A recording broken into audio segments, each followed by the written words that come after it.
Hey everybody, hope you enjoyed the first week and the first weekend especially, and everything's going well. It seems like everybody's pretty much up and running with embedding the calendars and posting to them. I know there's a couple of you I'm gonna still come help with that, and if anyone else needs help, please let me know. We can continue to work through this. As we ease into this kind of transition, the next piece is going to be kind of letting parents know how they can subscribe to your calendar to where basically it goes straight to their mobile device. Many of them may have already figured it out if they've gone to your webpage, but I want to make sure to put some instructions out there for them. So this is where you get to do kind of one more step. I didn't want to roll this out with everything else because I know, too much technology at once isn't a good thing. It's a pretty simple process. I'm more than happy to come help you out as teams, departments, or individually if we need to. And basically, this is kind of like everything else. This is a one-time setup this time around, and then from there on, you continue to use it. And the only thing might be is we just might have to make some minor tweaks, as if you change courses you're teaching, grade levels, things like that. We can do some tweaking to the list, but overall, it's kind of a one-time deal here. So here's what's going to happen. I just need you to go to calendar.google.com. Or again, you can go to your little window here and go to calendar. Okay.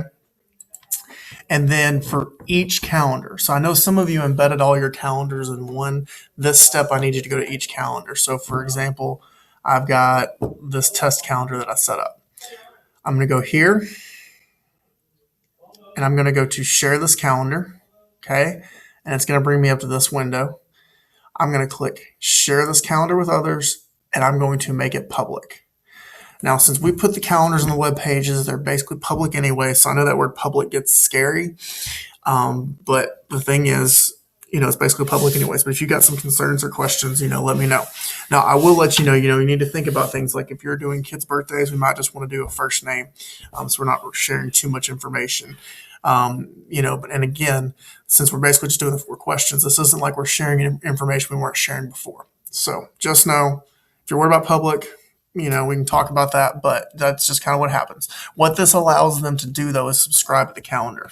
That's the one piece. So that's what we're going to do there. That's what that does. It allows them to subscribe to the calendar. Okay. So you're going to check make public and you're going to click save. And it's going to let them know all these things. Okay. All right. It's going to tell you that it's saved. Then you'll do that for each calendar. Okay. You're going to make them public. You're also going to notice that there is a form there that I've sent you below here in this little assignment. And most of it's pretty obvious: name, last name, your email, which campus you're on, grade levels. Please check any that apply. Okay. And I'm going to work out all that. And then you're going to notice here, what I need is your courses. Now, if you teach, obviously, 4th grade or whatever, you can just do it that way. So course you teach, and then the calendar link for each course. So just like you're going to go through each calendar. So I did my 2nd grade.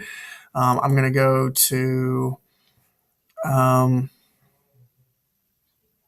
me find a good one. Sorry, I've got way too many things. Okay, I'll go to this calendar.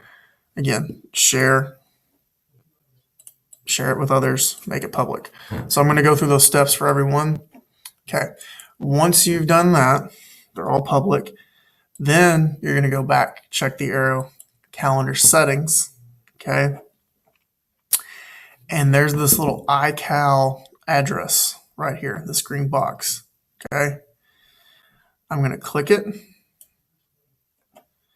and then I'm going to copy it. So I can right-click and I can copy, and that's what goes on the calendar link, okay?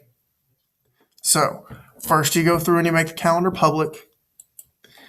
Then you go back to calendar settings and you get this iCal link and you copy it and you paste it to the form. Okay. Now I know some of you only have one class calendar, team calendar, whatever. So this won't be too hard. I know some of you have multiple preps, and I'm sorry that you have to do this, but several times, but guess what? We do this once, it's set up and it's ready to roll. Okay. You're going to submit this to me. As that's where it's going to me. And then I'll work on organizing it to make it easy for parents to access, and they'll be able to get some instructions and they'll be able to subscribe to your calendars. And what it means is it goes straight to their mobile device, makes it more transparent, eases the communication, which is going to make, continue to improve your relationship and connection with them, and just make some things smoother down the road. So that's what it is. So we make the calendar public by going to settings and the share this calendar tab.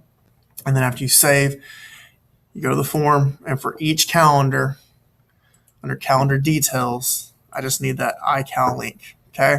I really appreciate you doing this. Like I said, again, if you need help, if you want me to walk you through it, I can help you out with it.